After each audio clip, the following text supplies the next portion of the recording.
Hello guys, how are you? I'm Hardeep Singh. Welcome back to your own YouTube channel.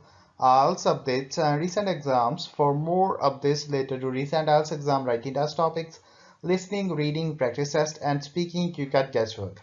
Please, guys, participate in everyday listening and reading practice test to achieve your desired band score in your actual IELTS exam. Please hit the like and subscribe button. Press the bell icon for the upcoming notifications. Don't forget like, subscribe and share my YouTube channel and my Facebook page, IELTS updates and recent exams. Part 1. You will hear a student called Janet talking on the phone to the manager of a sports centre about a job. First, you have some time to look at questions 1 to 5.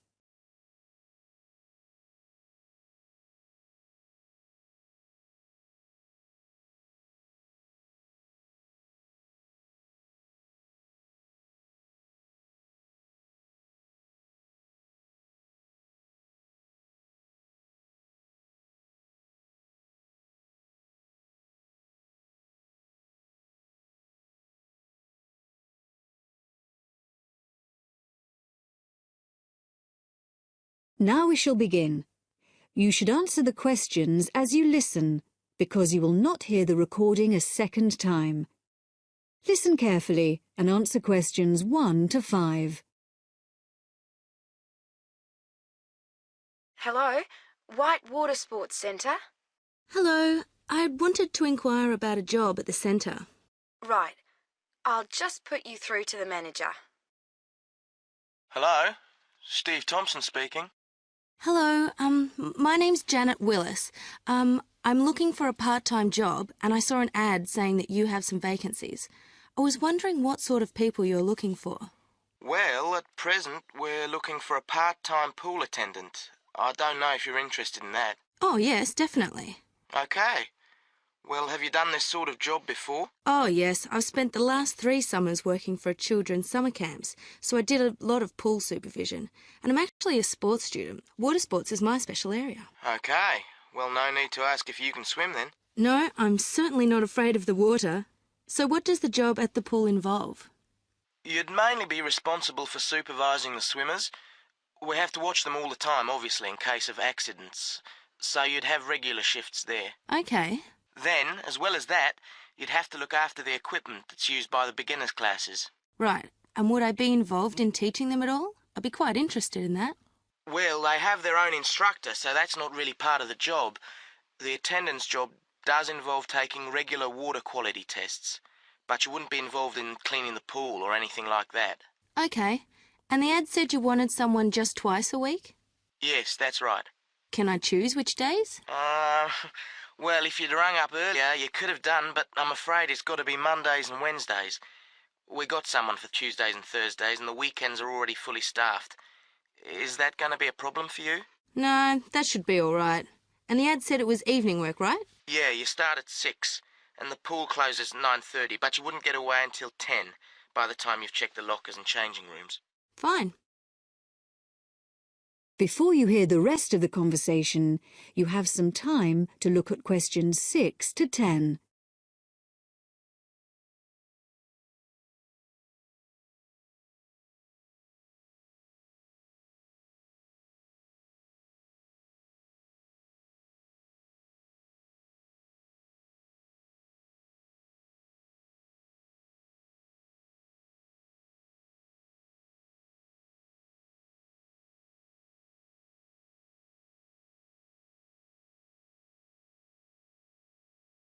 Now listen and answer questions 6 to 10. And how much do you pay? The basic hourly rate is $15, but it would go up to $19 for someone with the right qualifications. Well, I've got life-saving certificates and first aid qualifications. Oh, well, with that and your experience, you'd probably get the maximum rate then. Obviously, you'd have to come along for an interview if you're interested. Oh, it sounds just the job I'm looking for. Shall we fix a time for the interview now? Okay, it's Janet, isn't it? Yeah, Janet Willis. How about Friday morning, Janet? Around 11? Oh, sorry, I have lectures, but I could make the afternoon. 2 p.m? Fine. And can I just check on where you are? Is it Findon Avenue? No, it's 23 to 27 Farndon Avenue. That's F-A-R-N-D-O-N. It's off Eastgate. East Gate. Fine. I'll look forward to meeting you then. Okay. So if you need to phone me before then, you can get through to me directly on 053 210. Is there anything I need to bring along to the interview? Well, you do need to fill in an application form. I'll put one in the post for you, so you can fill that in and bring it along. You don't want me to post it back to you? No. Just remember to bring it along with you.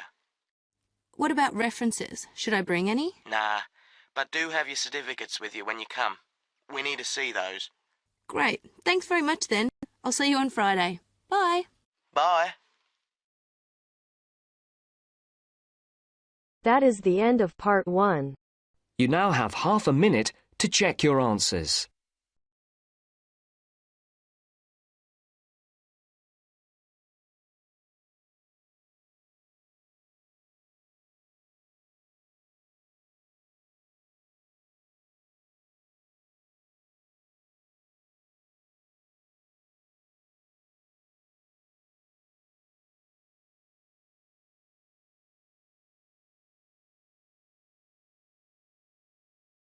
Now turns to part 2. First, you have some time to look at questions 11 to 15.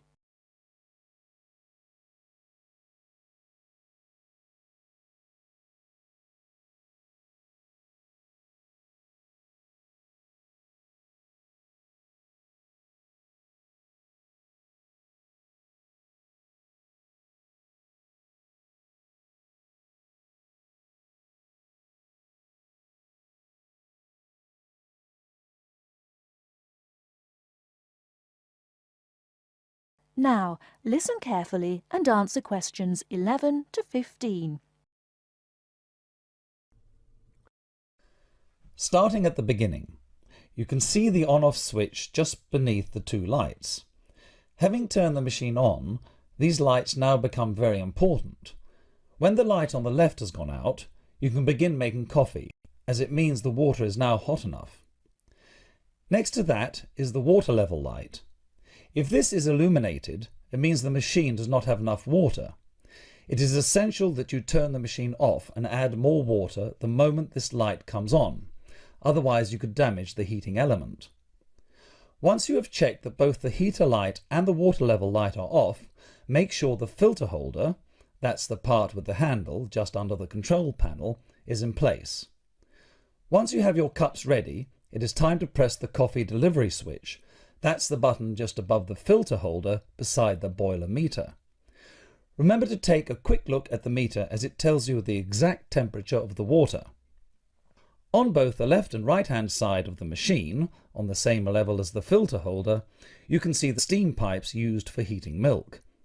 These steam taps need to be cleaned regularly to avoid blocking. And finally, if you do spill any coffee, don't worry. Just make sure that the drainage pipe at the bottom of the machine is leading into a sink or a suitable waste container. As with the steam taps, the drainage pipe needs regular cleaning. Before you hear the rest of the talk, you have some time to look at questions 16 to 20.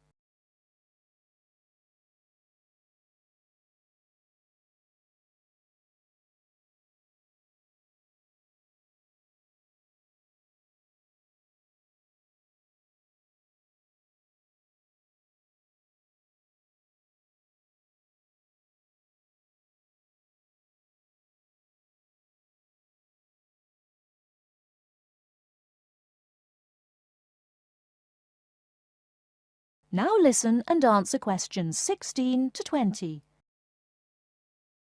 First and most importantly, I'll tell you where you should go from tomorrow for your lectures and classes.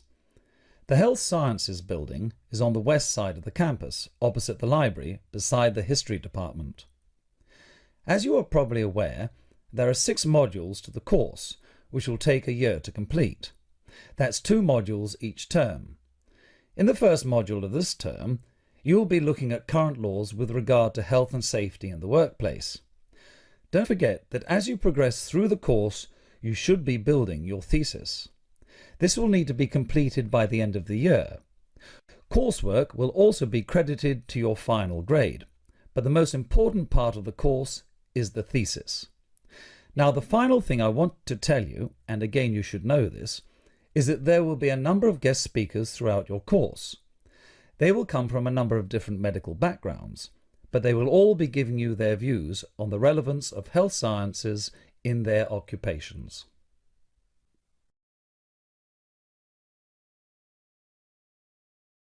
That is the end of part 2. You now have half a minute to check your answers.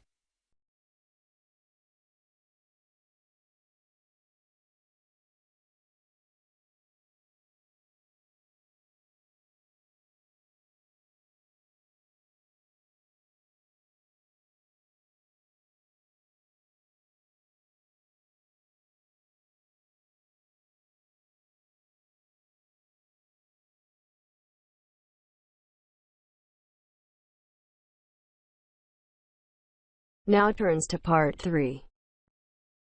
You'll hear two students discussing a survey they have to write as an assignment. First, you have some time to look at questions 21 to 26.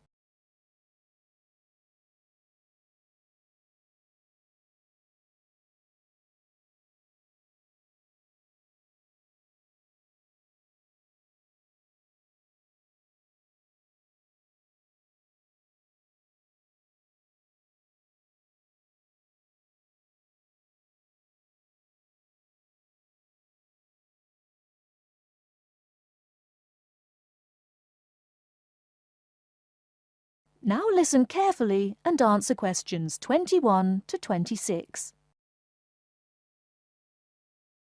How is your market research project going, George? Very well, actually, Anna. I've just got the results of the survey back, and so now I have to draw some conclusions from the information I've collected. That's good. I'm still writing my questionnaire. In fact, I'm starting to panic, as the project deadline is in 2 weeks, and I don't seem to be making any progress at all. What is your topic? Forms of transportation in the city. What about you? I've been finding out people's attitudes to the amount of violence on television. That's interesting. What do your results show? Well, as I said, I haven't finished writing my conclusions yet, but it seems most people think there is a problem. Unfortunately, there is no real agreement on the action that needs to be taken. Nearly everyone surveyed said that there was too much violence on TV. A lot of people complained that American police serials and Chinese kung fu films are particularly violent. The main objection seems to be that, although a lot of people get shot, stabbed, decapitated and so on, films never show the consequences of this violence. Although people die and get horribly injured, nobody seems to suffer or live with the injuries. Any children watching might take the heroes of these programs as role models and copy their behaviour. So, what did most people suggest should be done? A lot of people were concerned about how these films affect children. They are particularly worried that children will try to behave like the stars. The survey shows that violent programs should be broadcast after 10 p.m, when most children are already in bed. There is also a significant minority of people who feel that violent films should be banned altogether. Or how did people feel about the violence on news broadcasts? Most of the responses I have looked at have felt that violence on news broadcasts is more acceptable, as it's real. Although it's unpleasant, it is important to keep in touch with reality. Still, many people thought that it would be better to restrict violent scenes to late viewing.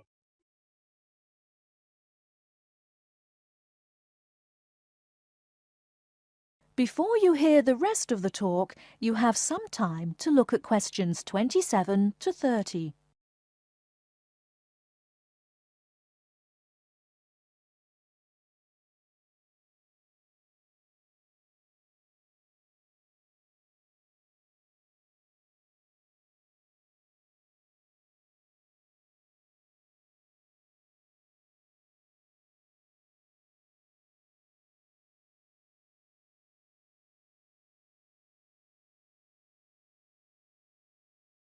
Now listen and answer questions 27 to 30. Your survey sounds very good. How many people filled it in? I gave out 120 and I got 70 back. That's a very high rate of return. Who did you give your questionnaires to? I gave a copy to every student in my hall of residence and a few to friends from other colleges. Don't you think that this will influence your results? How do you mean? The people in your hall of residence are all about the same age. They're all students and from similar backgrounds. Therefore, it is likely that they will have similar opinions. Your results represent student opinion, not public opinion. So how are you going to do your research? Well, I'm going to interview my respondents in the shopping mall. What I'll do is ask people if they have 5 minutes to spare to answer a few questions. If they agree, I will ask them some multiple-choice questions and tick off their answers on my sheet. Isn't it very difficult to ask meaningful questions using multiple choice? Yes, it is. The secret to writing a successful survey is to write simple multiple-choice questions that target the information you're looking for. There. It's better to write a lot of short, specific questions than longer general ones. So that's why it is taking you so long to write? Yeah, but I hope I'll be ready to start interviewing at the weekend. That is the end of part 3. You now have half a minute to check your answers.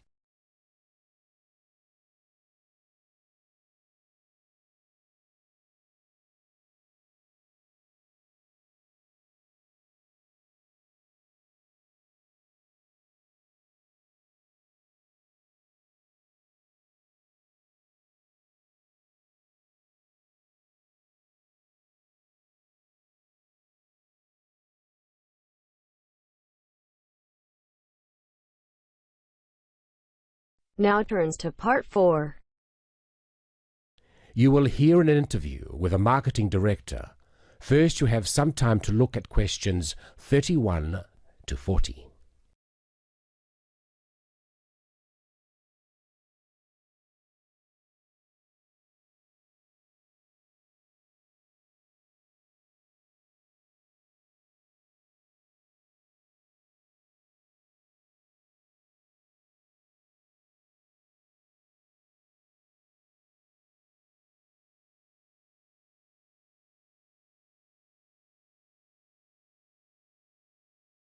Now listen and answer questions 31 to 40.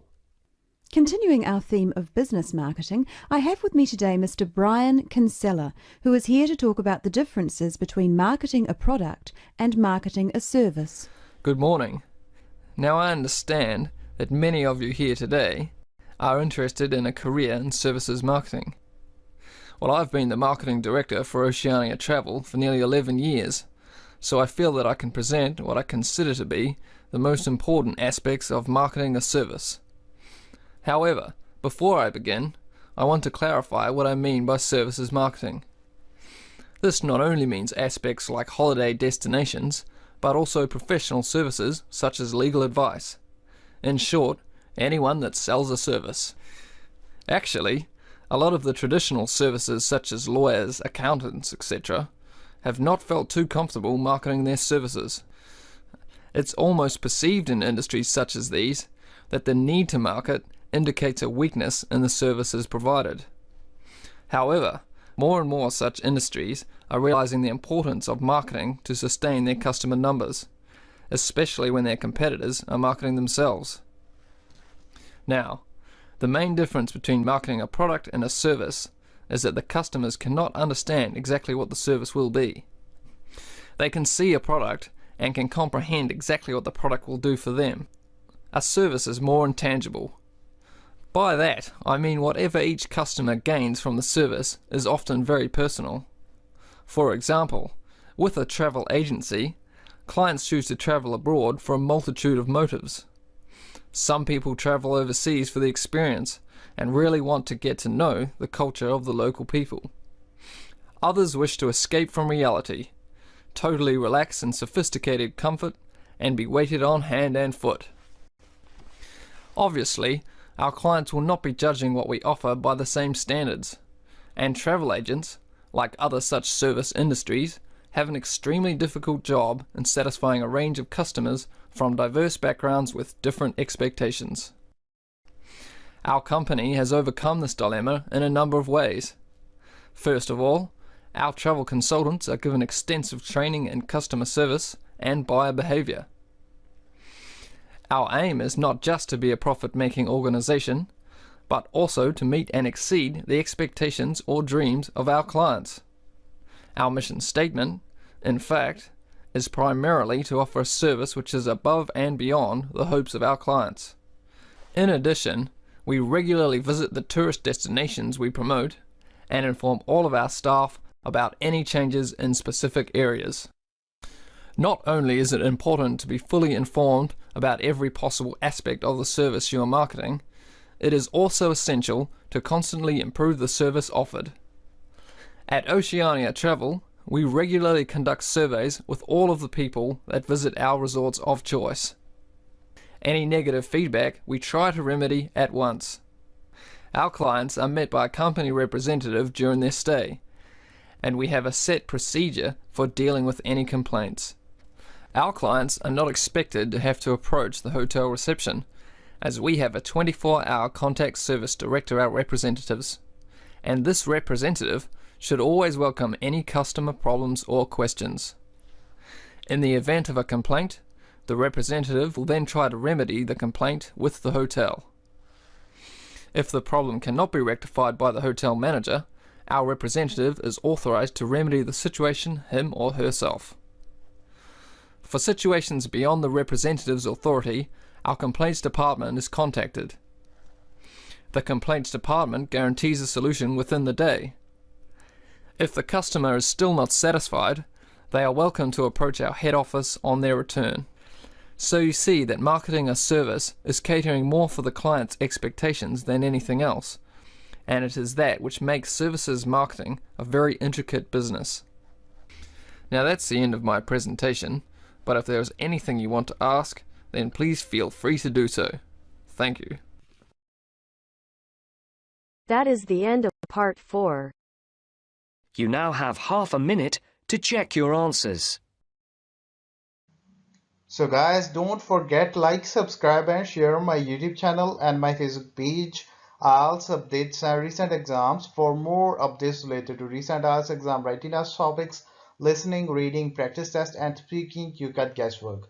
Please guys, participate in everyday new IELTS listening and reading practice tests to achieve your desired band score in your actual IELTS exam. For more IELTS material, visit my official website www.ieltsupdatesandrecentexams.com. The link is given below in the description. If you need PDF files of latest IELTS material, then please join my Telegram channel. So guys, please write your score below the comment section. Again, thanks for listening. God bless you all guys. Stay tuned, stay safe.